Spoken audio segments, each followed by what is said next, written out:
Well, ladies and gentlemen, a very good morning and a warm welcome once again to the Royal Court Theatre for the next presentation in our 2018 World Space Week. It's my pleasure to welcome back to the Inside Stage. Please welcome Dr. Lawrence Kuznets. Paul, thank you. Thank you. Good morning, everyone. Let's see, some things. Some of you didn't get these bookmarks. And I know you came up, and it has my contact information and other things. So anybody didn't get it, please come up afterwards, and I'll hand them out. Also, some folks had some questions about yesterday's talk and the health benefits of ISS, and you wanted to get that information. So also come up and or catch me around the ship, and I'll make sure I have access so that you can find this information. So today is a mystery talk. It's billed as a mystery talk, or the truth is stranger than fiction talk. And the only way I can describe it, it really is stranger than fiction. It was a journey, lasted nearly half a lifetime, and it involved a colossal jigsaw puzzle, the biggest in human history probably, the Queen Victoria, a gambler, a philosophy professor, a Hollywood scriptwriter, and it ended badly. I thought. It took me years to actually get over what you're about to see and realize that it didn't end as badly as I thought. So that's what we're going to talk about. But before we do, let's just go into the puzzle, because a few people have come up to me also and said, "You're driving me nuts.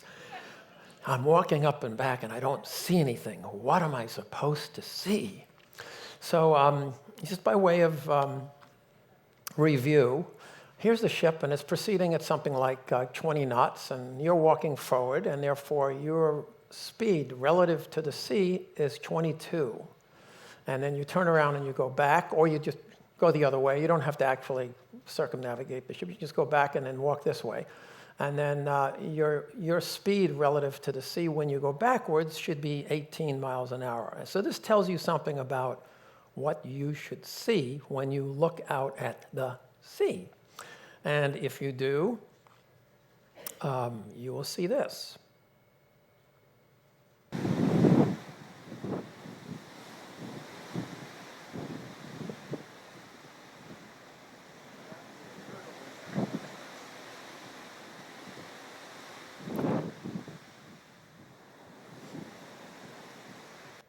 Nothing really unusual, but I have to say, everything you need to answer the riddle is in that video. And also in the other videos that we talked about, how fast are we really going, and also in Lucy's talk, if any of you saw Lucy's talk. So, but it's all kind of capsulated right there. So let's, I'll eventually give you the answer to that. And again, we're on the honor system. Anybody who comes up and says, "It's this is what I think it is," and if that's what you say, even after the answer, I'll make sure you get a copy of the books. And if you really want to get those books, they're all on Amazon, and I'd be delighted for you to do that and correspond with you afterwards. So today, let me start this off by reading from the first page of the book that I'm currently writing, which is entitled "Power to the Puzzle People." Okay, on April 5th, 1979, I walked through a tightly guarded set of yellow-rimmed double doors into the biggest jigsaw puzzle in human history. It had 31,763 pieces, no two alike, each a different size, each a different shape, and each a different thickness. What made this puzzle so mind-boggling was that a single mistake, like inadvertently swapping two pieces that looked alike, grabbing one piece too hard, or not placing one precisely in its intended spot, and I do mean precisely, could have dire consequences. It would be a mental mistake that could turn into a fatal one that could obliterate $5 billion and multiple human lives in a heartbeat. Avoiding this catastrophe fell upon the shoulders of a select group of 1,200 people, People who worked around the clock, wearing secret badges, sequestered in a secret building for an interminable period of time, fighting against an externally imposed critical deadline. They had left family, friends, and normal lives to solve this puzzle and saw births, deaths, joy, and sorrow as the ritual continued. They were known as the puzzle people, and what you're about to hear is their story. Oh, one more thing. Success in this endeavor was not measured like in conventional jigsaw puzzles with pieces fitting neatly together in an eye-pleasing graphic. It was measured by the biggest damn explosion since Hiroshima with no one getting killed. Have I got your attention? Okay. So it all began for me in 1972 with Apollo 16. Now, during Apollo 16, as in all the other Apollo missions, I was on console. I'll tell you what my job was. Lucy gave me the idea to do this because she described what her job was, and it's so cool. And I said, well, maybe I should be telling these people what my actual job was during Apollo. I was really pretty right out of school and wet behind the ears, really young. We were all so young and bushy-tailed then. Anyway, that's me over there at a console in Mission Control.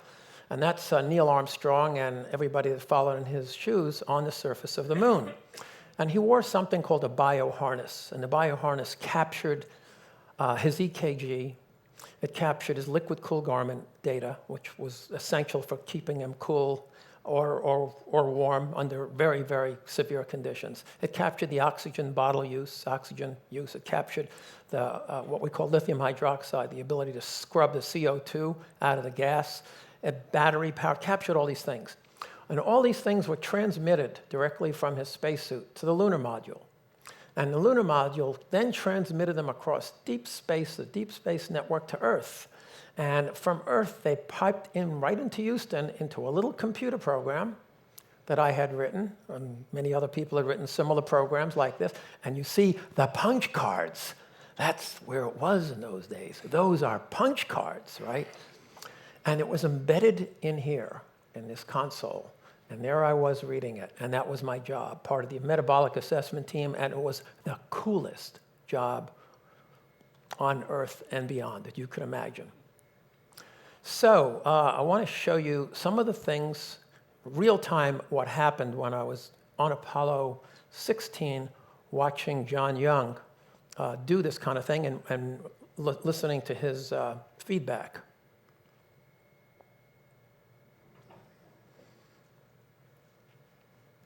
That's a pretty outstanding picture here, I tell you. Come on a little bit closer. Okay, here we go, a big one. Off the ground, about 4. There we go. Good.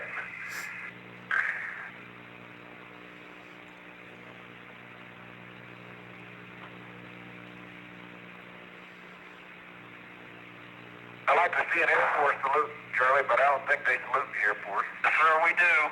And fly high and straight and land soft. Okay, Charlie, say when. Here we go. Do it again. One for you.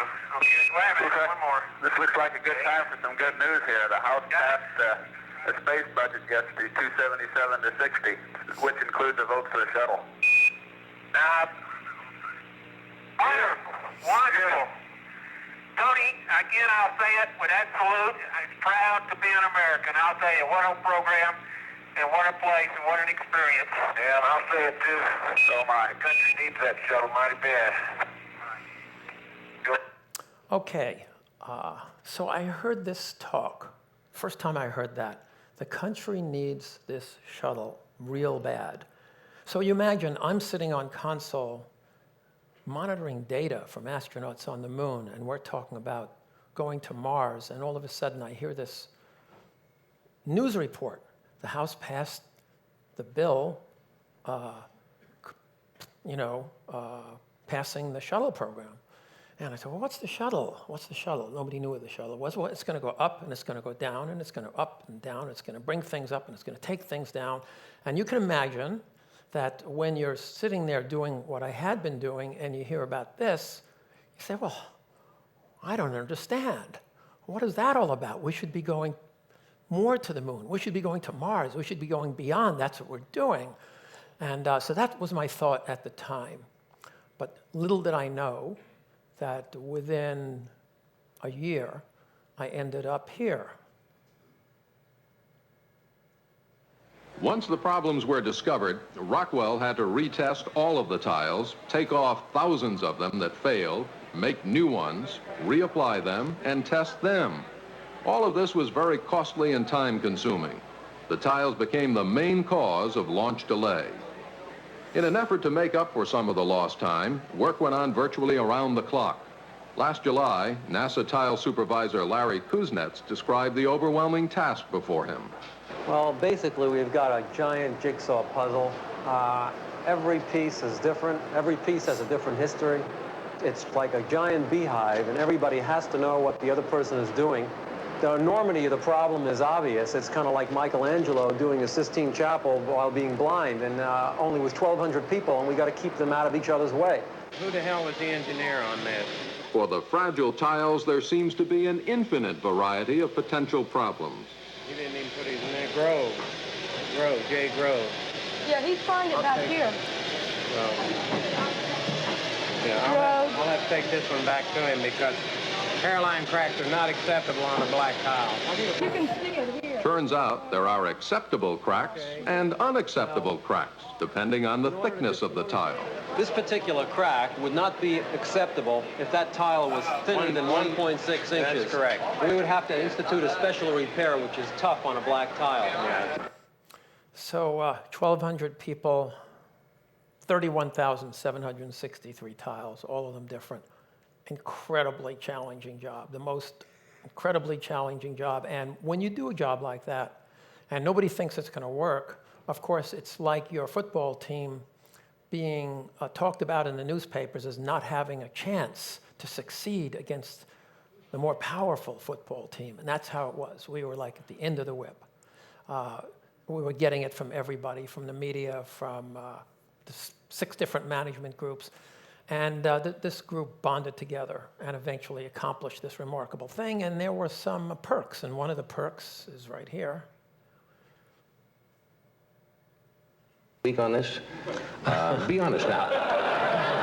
Now, I want an honest, Doc, give me an honest appraisal. Would you feel comfortable knowing that these things, you've had a problem with them, and I know they're supposed to be fixed now. But if they come off, if even 1 or 2 come off, They're not coming off. there's going to be a problem, right? Did you use Elmer's glue on these like They could? No, you'd go then. Oh, yeah. Yeah, you've got some of these applications of the... So, you know, I realize there's a lot more things that can get you excited than what I thought was getting me excited. And this turned out to be a journey that really lasted almost 30 years. And I was with the shuttle program from the beginning to the end. And in the beginning, this is shortly after that appearance on the Johnny Carson show came STS-1, the first flight of the space shuttle, in April of 1981. It was a success. And then there were 24 more successes, and then there was, of course, the very visible 1986 destruction of Space Shuttle Challenger.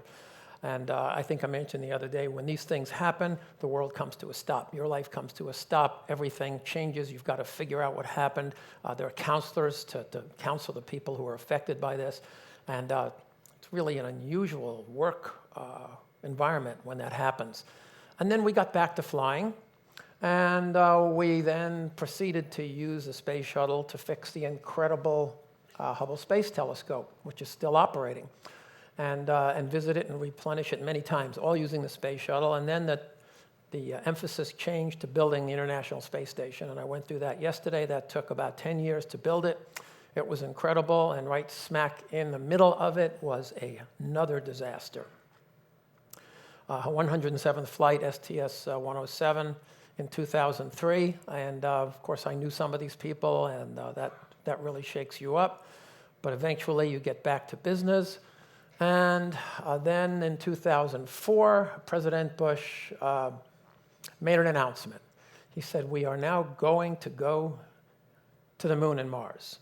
And this is about the 3rd time I'd heard this. By the time you hear this enough and you begin to say, oh, sure, I'm sure that's going to happen. So he made that announcement, but he did more than that. He actually started to fund it. And he announced that the space shuttle would be retired at the completion of assembling the International Space Station. And that went on for 6 years until President Obama came along.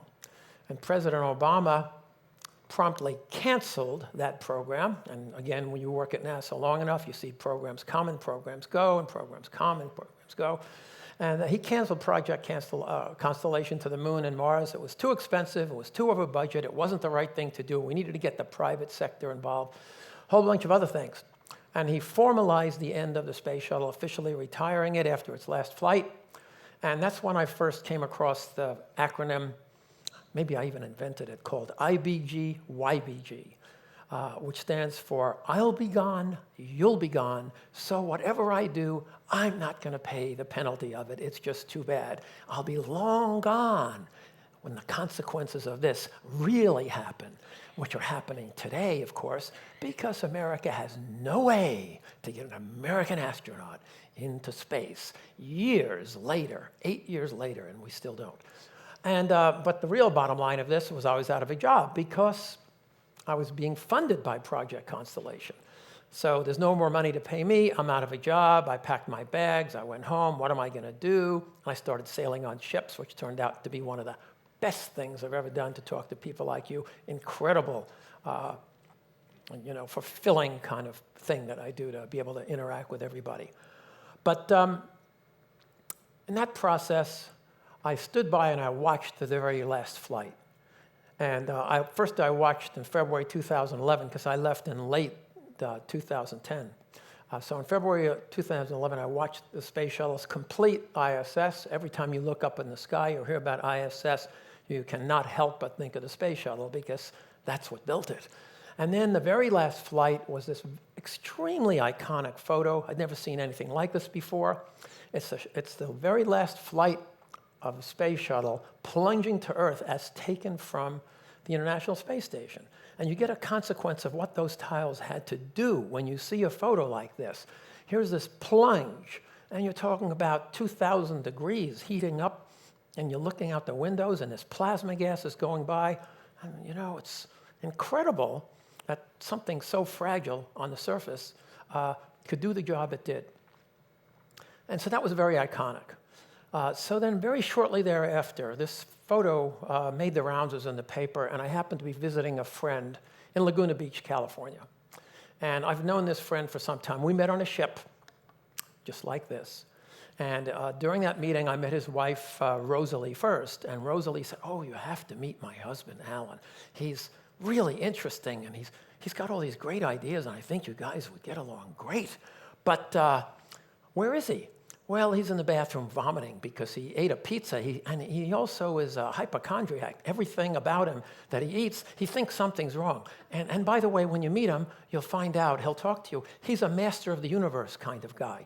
He thinks he can solve all these grand, gigantic problems, but he's a scriptwriter, and basically, I support us as a paralegal. And Alan sits home in his pajamas, and he thinks of grand ideas." Oh, so, well, I'd really like to meet a guy like that. He sounds like perfectly in tune with me. I think we could get along great.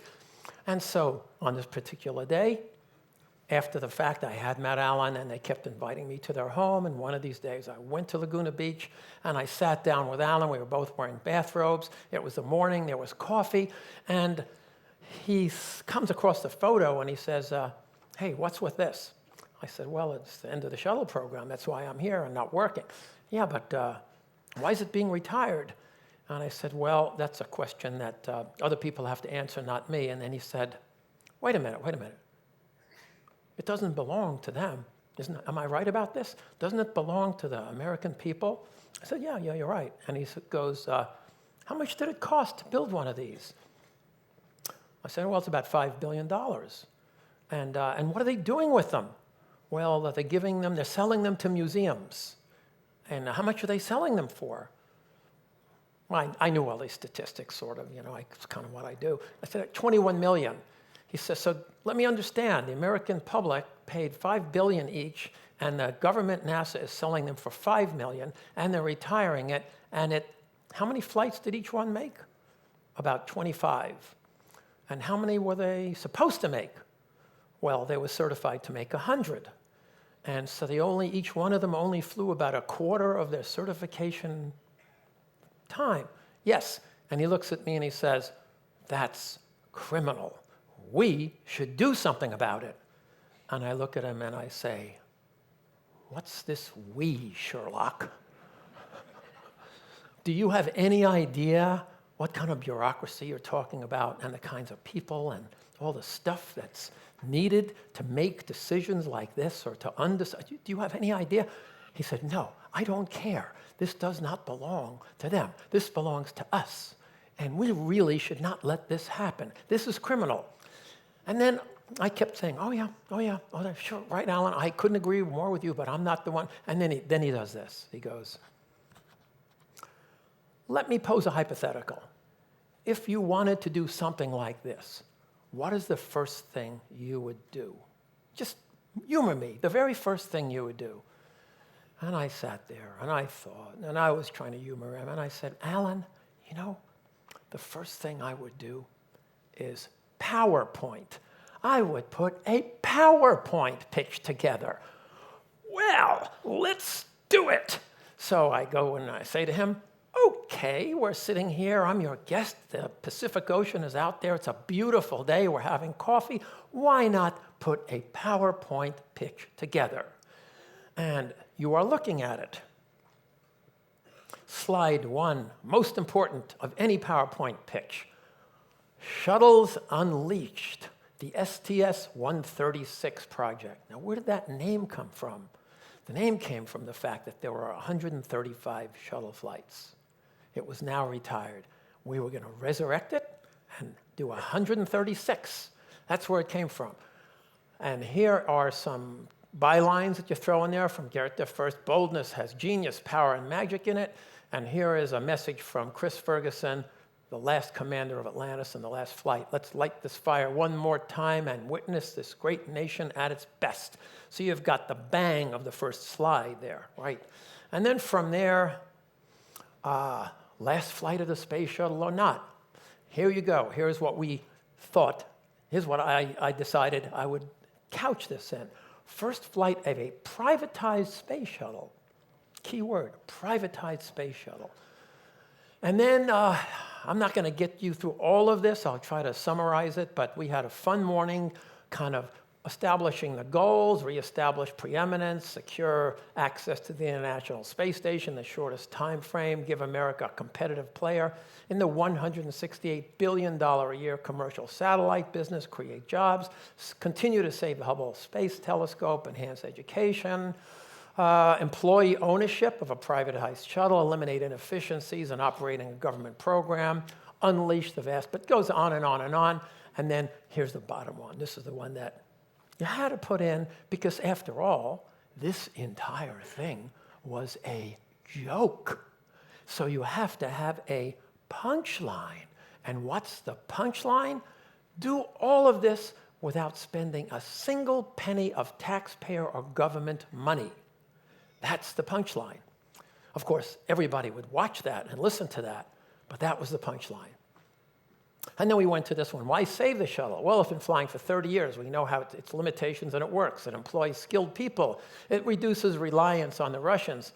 Oh, boy, is this held true. And access to ISS. It can repair the International Space Station, can fix the Hubble, and there's money to be made here. So as we're writing this, my brain is going, and his brain is going. There's money to be made here. The space shuttle cost $5 billion a year to operate since its inception. And it hadn't made any money. It just cost money. That's how government programs work. And that's how the International Space Station works. You have a budget. Current budget is about $18 billion. You spend a chunk of it on programs. You don't expect to get it back because the government is not in the for-profit business. So that's what it was. So the shuttle had been costing that much to run. Okay, there's money to be made here. How? Privatize the sucker. Don't cost the taxpayers money. It only makes sense when you privatize something, anybody that's ever been in business, if you make more money than it cost you. Well, how could you possibly do that?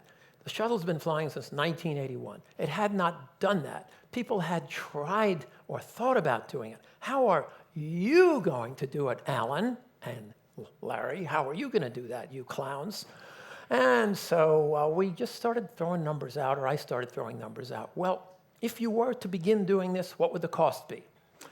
It would cost $500 million in the first year to restart it because they'd already been retired. They were sitting in the OPF, the Orbiter Processing Facility, waiting to be picked apart.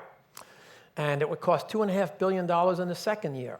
And you'd have to restart all the components, the external tank, the solid rocket boosters, the thermal protection system, the engines, all that would have to be restarted. You'd have to recapture the workforce who'd all been let go. This is one heck of a restart business that you're talking about. And if you ever get there, if you can ever get there, you then have at least $0.4 billion per launch, 2 to 4 launches a year. That was what we were predicted it was going to cost to launch the shuttle. Pretty intimidating kind of set of challenges. Well, that's the costs. So, of course, what are the revenues? What kind of revenues can you get? And we started thinking, breaking it up into 2 parts. And here's where it began to get interesting. There are traditional revenues, and what we were thinking about at that moment in time was non-traditional revenues. Well, what are the traditional revenues? Oh, Alan, by the way, he's a big gung-ho script writer. He lives in Hollywood, and he throws all this stuff, and he knows everybody, but not really. And he's coming and saying, we're going to get the public behind this. We're going to get the TV stations behind this. And Rachel Maddow, who's on MSNBC, she's got a show a lot of people watch. She started talking about, what are we doing by retiring the space shuttle? Well, I know her. I'll get her to be part of this. And so this is how this all played out. And then we got this PowerPoint pitch together and finished it. And he looked at me, and with this very smug look on his face, and clasped his hands together, has another cup of coffee, and says, okay, who are we going to show this to? I said, listen, you're talking about showing it to the head of NASA. Even if he can make such a decision, I don't know. You might have to show it to the president. This has been at a high level. Obama canceled the thing, right?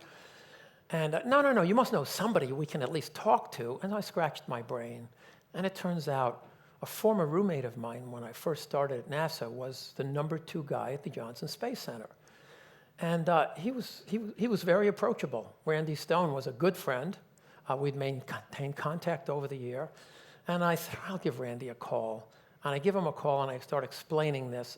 And it turns out he had been thinking about retiring himself. And he wanted to go out with a bang. And he felt a lot of the ways that I felt and other people within NASA felt about this. And he said, I can probably get you a hearing with USA. USA is United Space Alliance. United Space Alliance is the entity that was managing the space shuttle program. They're the ones who launched it, reconditioned it. They're the ones who basically did all the maintenance on it, everything. They were in charge of it, right? In Florida, they were at 30,000 people. And it occurred to me at the time, at that moment, they must be desperately looking for a way to do this, to save this, to have some way to make it work. And on the other hand, I said, wait a minute. The last ones in the garage, there are not going to be any more launches. They're not thinking about anything. They should have thought about this 10 years ago. They're going to laugh us out of the building. This is fait accompli. It's gone. Well, let's just go anyway. So I have to put this in perspective. I'm living in Houston. Alan is in Laguna Beach. Alan says, we get this meeting set up. Alan says, I'm coming to Houston. I'm really excited about this. We're going to show him this presentation. And wow. And I know the reality here, who the kind of people we're talking to. And he says, but I don't have any money to get there. Can you loan me the money?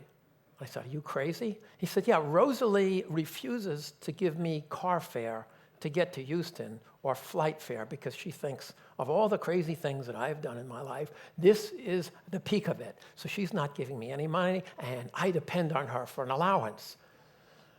So I said, Alan, I tell you what, I will front you, because we've gone this far in this crazy thing, I will front you the airfare on Southwest Airlines, which is inexpensive, but I'm not picking you up at the airport, which is 50 miles away. You're going to have to get here yourself. And 6 hours and 3 buses and 75 cents later, Alan shows up. So he shows up, and there's this meeting, and we walk in, and there were about 10 people in the meeting. I didn't know who they were, really, but they were, Randy was there, and the lead guy from United Space Alliance was there, and we start going through the slides. And so he starts talking. I decided Alan has pushed this, so I'm going to let Alan talk.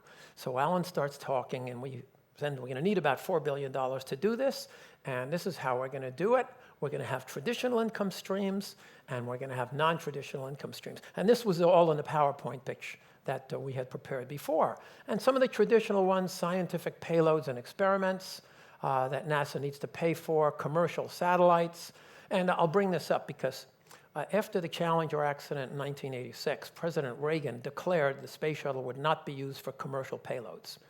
And that's basically eviscerated it, emasculated it. That's what happened when the shuttle, which had been designed to carry payloads into space, including commercial payloads, which customers would have paid for, was not allowed to do it. So we were proposing re-allow them to do it. We want to get into this business. And then there's government military satellites, and there's traditional income stream summaries. You see servicing the International Space Station, commercial satellites, military satellites, NASA payloads, shuttle experiments, emergency backup, space junk removal, other. These are all traditional things that the shuttle anybody could see that the shuttle could do.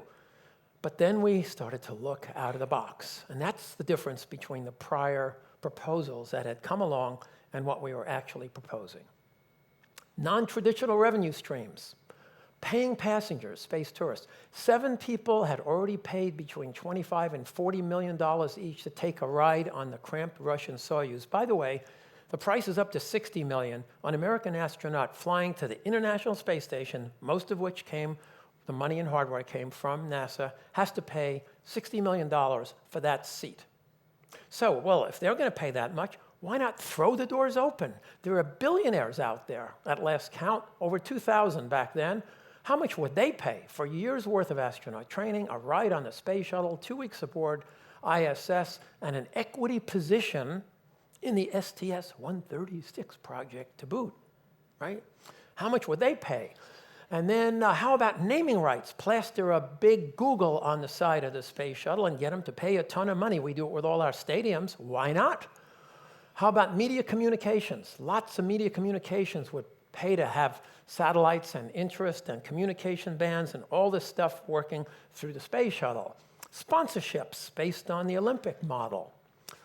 Shuttle-based tourist attractions, including riding a simulator like shuttle processing. Watch the shuttle being processed and prepared, ride a simulator, and pay for that. Flight simulations, games, entertainments, accessories, and with costs added up with books and DVDs. And finally, the International Space Station Space Shuttle Lottery. Of the 6 billion people on Earth, approaching 7, if only 0.1% are interested enough to buy a $1 chance to ride the shuttle, that's $6 million right there. So you start thinking out of the box, and you put this all together, and you summarize all of it, and you present it to them, and also we talked about jobs. We restart this, we're recapturing jobs. 16,000 jobs at a minimum, probably more than that. And also the spin-off. Every time you have a job, you have a little mom-and-pop business that opens up to service those people. And, so at the end of the day, when he finished his talk, there was dead silence in the room. And I'm wincing. I'm just getting in my chair saying, oh, here it comes. And instead, they gave us a letter. They gave us a letter. I'll read it to you. Thank you for your presentation about privatization of the space shuttle in various ways. We understand that you have associates and have an interest in doing that. To further that thereof, the United Space Alliance gives you permission to go out and do this. So all of a sudden, we have a letter from the highest form to go and shop for $4 billion to get the shuttle privatized. Well, I was staggered by this, and Alan was beyond staggered. But then you ask yourself, well, what does that really mean? You got a letter, you got permission, but these guys saw this truck coming down the highway that was about to run into a abutment and didn't do anything about it. These guys knew this was coming, so they must have desperately wanted to have some way to privatize it. So they couldn't, so they give us a letter to try because we had some innovative other ways to do it, right? The next few months, Alan scurried around. He called Rachel Maddow. He called these people. He called everybody he knew. He went to the banks. He went to his Master of the Universe contacts, and as expected, he was getting sort of laughed at. He wouldn't say that, but when he talked to me, he would always be encouraging and always gone into the next one. And I really appreciated that about Alan because there was no defeating him. And that I can relate to. There was no defeating him. It was, we're going to do this, and we were on and on and on. I, on the other hand, completely got back to reality and gave up. Completely gave up, and it's time to get back to my life that I was enjoying so far. And what was that life? That life was this. So here I am, months later, right? And I'm on the Queen Victoria. Here's the Queen Victoria as being shot from, let's see, what was I on? This was the Three Queens. This is the famous Three Queens rendezvous, and I was on, it must have been on this ship shooting Queen Victoria, or maybe somebody else, I don't know, but anyway, there's the Queen Victoria. And I'm on the Queen Victoria. I'm on the top deck, right? Because it's a cruise ship. It's not an ocean liner. So it's got a top deck with pools, and it's got lots of handrails. And I'm leaning over the handrail as we're proceeding out of Southampton down the channel. And there's a guy next to me. I didn't know him at all. He's kind of got a raincoat on and very English looking. And he points. So you see that? Residence over there? He just points at, talking to me. Could have been talking to anybody. He says, "That's my home. I've never seen it from here. I've always seen these great ships go out the channel from my home, but it's the first time I've ever seen my home from this channel." "Well, that's very interesting. What's your name?" "Oh, my name's Kevin. What's your name?" My name's Lawrence." "Oh, what do you do?" "Oh, well, I have some businesses in the UK." "Well, what do you do?" "Well, I'm on the ship giving talks." "Oh, really? What kind of talks?" I talk about space, and starts coming to some of the lectures like you people do, and he starts finding out a little bit about the STS-136 project. And I mention it to him. I'm kind of a little bit shy about it because, after all, it is completely crazy. And he goes, "Let me ask you a hypothetical." I said, "Okay." He says, "Is it possible that someone can buy a space shuttle?" And I said, "Well, I never really thought about someone buying a space shuttle, but I suppose, considering the state of things, it might be for sale." And he said, "Could I call you in a week or two?" And I go, "Hey, be my guest." And in a week or two, he calls me and he says, "Listen, I'm prepared to see about getting funding for this. I think this is very exciting. And but if I was to do that, I would need to be in charge of this project, completely in charge." Hey, I'm sitting here on a ship giving talks. I've got a crazy friend who's delusional, who's still talking about this. I'm happy for you to do anything you like. Okay. And so that led to this. Just a couple of weeks later, he calls up and he makes this statement. "You know, Lawrence, raising money for space is easy.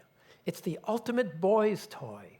Investors are used to boring options, and this is not boring. Look who's in it. Musk, Allen, Branson, Bezos. It's easier to raise billions here than millions, and they'll always give you more than you ask for because the return is greater. And if I had thought my friend Allen was smoking something,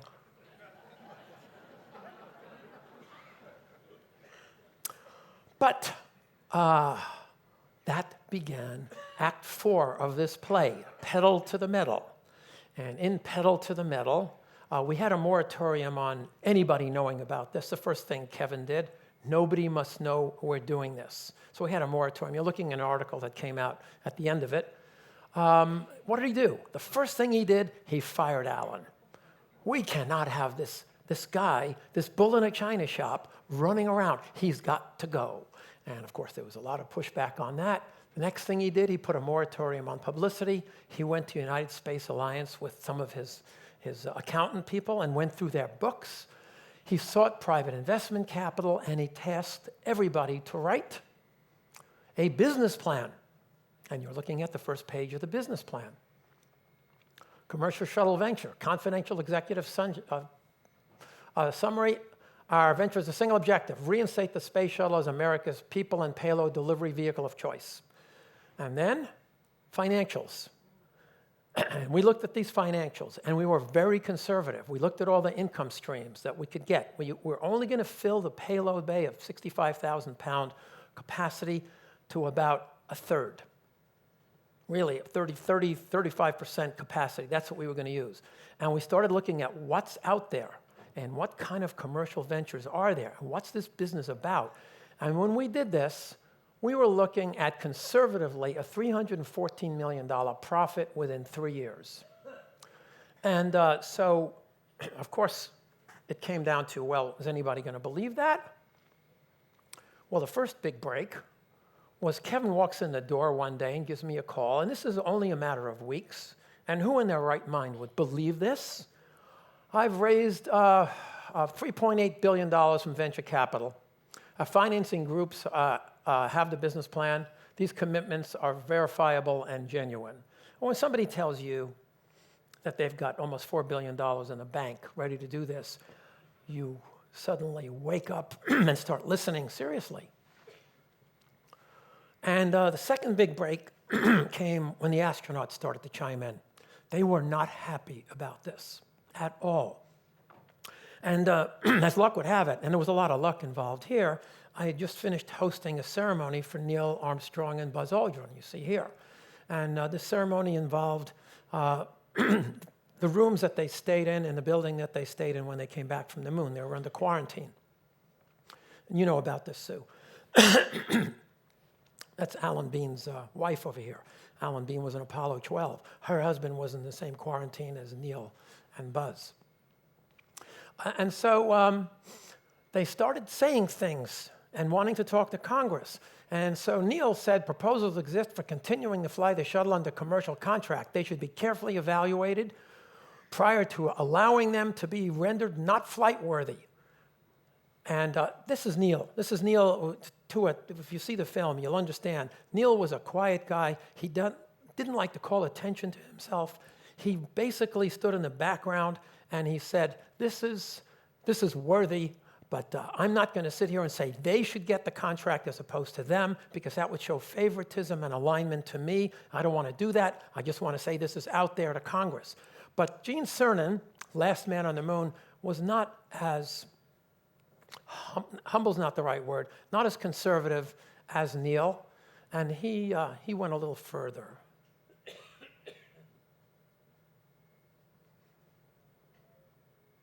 Tails off the ground and get back into Earth orbit and service the space station, that get the shuttle out of the garage down there at Kennedy, crank up the motors, put it back in service. There is no, you want a launch vehicle today that'll service the ISS? We got it sitting down there. So before we put it in a museum, make use, it's in its prime of its life. How could we just put it away? Yep. And that started to just change minds. So the third thing that happened is that we had a member of the U.S. Congress, U.S. Senate Commerce Committee by the name of Jeff Bingham said to an intermediary that we were working with, if you can get that business plan in me, I'll get it in the right hands. I'll get it to Republicans and Democrats. And another person said, we asked the question, will the president look at this if it comes across his desk? And the answer was, absolutely. He would consider it seriously. So at this point, we're beginning to think, hey, this is really starting to rumble on its own. This is taking on a life of its own. In the beginning, we had a team of a scriptwriter, master of the universe, a gambler. Kevin was in the gambling business. He made one-armed bandits in pubs in the UK. He had 3 businesses doing that. A philosophy professor, my girlfriend at the time, who turned out to be absolutely crazy but was good at writing and contacting people, a political operative, and myself. That was the team at the beginning, and within a couple of short months, we had astronauts, CEOs, rocket scientists, and congressmen, Republicans and Democrats, on this committee pushing this, including Gabby Giffords, who you might know was the one who was shot and is an avid gun control advocate. You might have heard about her. So at this point, I pinched myself and I said to myself, have you ever seen a picture in the seventh inning of a no-hitter? Have you ever seen a duffer line up before a hole-in-one? And like them, I began to believe that this harebrained scheme might really work, that we might actually leap the Empire State Building in a single bound. And you try to control yourself in the midst of this. It's almost impossible because the forces are sweeping you up and it's happening so fast. And yet the clock is ticking.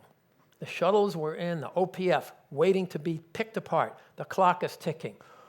October 2011, we're told we've got 3 months to convince NASA to change its mind before they're irrevocably picked apart. November, the first official meeting with NASA is finally scheduled at headquarters. We got to the point where Kevin thought, we're ready. We can actually meet with them, and a meeting is scheduled. He walks into that meeting and drops a $4 billion in committed fund bag on the desk on everything in that meeting stopped. Government people are not used to seeing anything like this. And they all really wanted the space shuttle to continue. And here's the money in the way. And a second meeting is scheduled right before Christmas. And the first hint of trouble came when we find out in our due diligence that NASA had agreed to sell the shuttles to museums, $25 million each for Endeavour, Atlantis, and Discovery.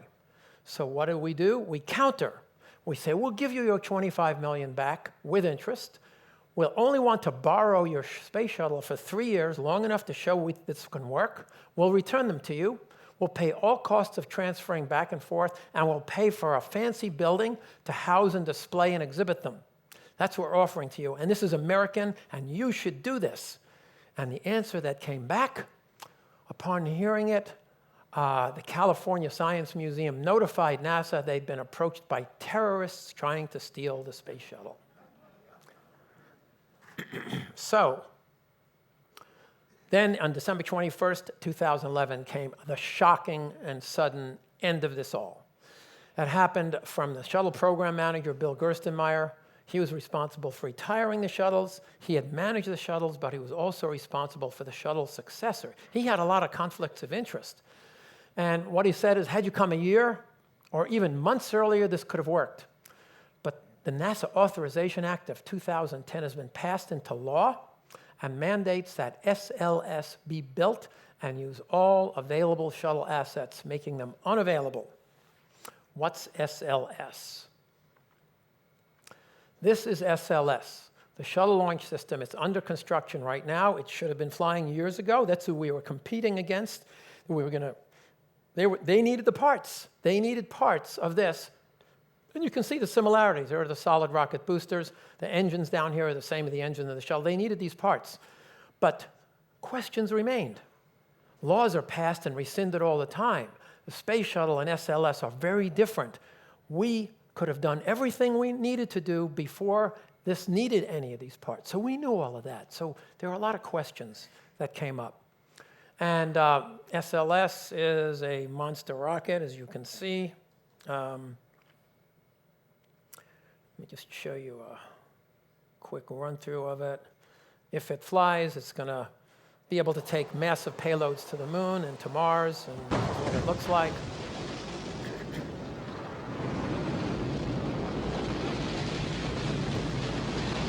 NASA's great at animation. Sometimes you can't tell the difference between animations and reality here.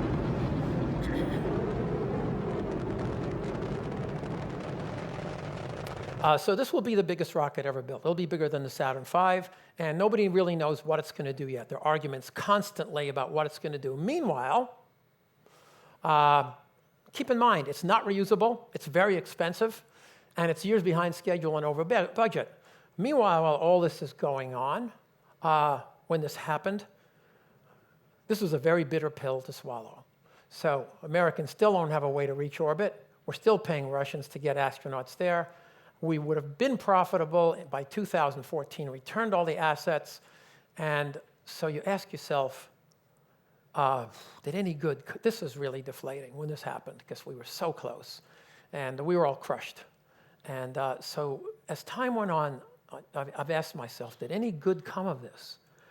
And the answer is an emphatic yes. So it's a bad story that turned into a good story. So why do I say that? Because in the interim, SpaceX got in the business. The door was open to them. And they built Falcon 9 Heavy, and they're building BFR. Blue Horizon got into the business with New Shepard. And Bezos and Virgin Galactic got in the business, and Bigelow Aerospace got in the business, and the whole private sector got in the business. Meanwhile, SpaceX has already launched the Falcon 9 Heavy. This is not imagined. This is not an animation. This is Falcon 9 Heavy.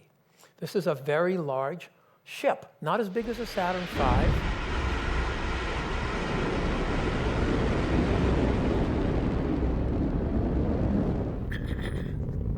And not only does it launch large payloads capable of going to the moon and to beyond Earth orbit, but it does this amazing thing you're about to see.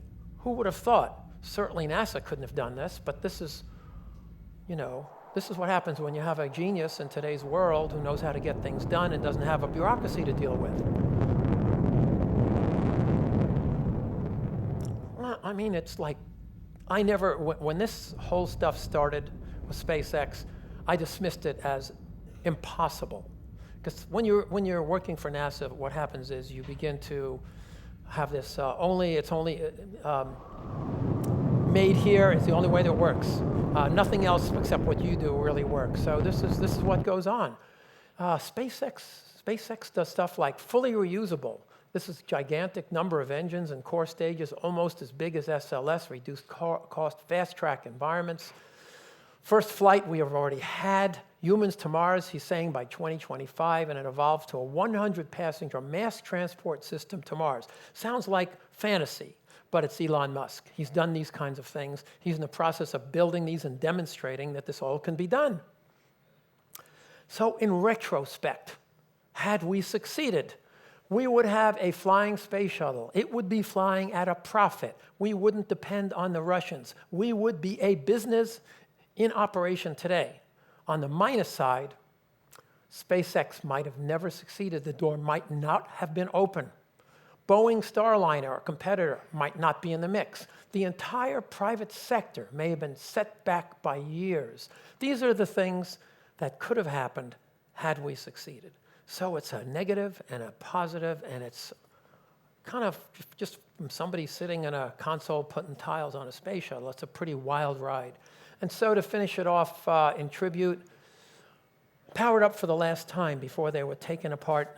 And I say taken apart, they're not really taken apart, but anything that's any fuel, any engines, anything that could be hostile to the public coming to see them was removed and made safe. And so before that happened, people came in, photographers took pictures, and everybody who worked on the shuttles signed them. Here you see all the signatures. It's very sad, very, very sad for people who worked on it. I will to this day never in my life go to see a space shuttle in a museum. I just will not do it. It'll be too hard for me to do that. But for people who haven't seen it, I want you to appreciate how magnificent, utterly magnificent this program was and what these machines were. So if you do want to see them, they're located at the Smithsonian Air and Space Museum, the Kennedy Space Center, the California Museum of Science, and Intrepid Endeavor Enterprise, which never flew in space, is at the Intrepid Museum in New York. So I think I'm out of time. There were some videos I was going to show you, and maybe if I have time another time I will. But that's the story. That's the personal journey. I know it's kind of like, whoa. And I'm over it. I'm fine. I'm in good shape. I'm happy where we're going. We may get to Mars because of this, but you can see it's a pretty unbelievable story. Right? Thank you for coming. Ladies and gentlemen, Dr. Lawrence Kuznets. Thank you, Lawrence. And thank you for coming to this presentation. And we wish you a wonderful afternoon. Thank you. Thank you.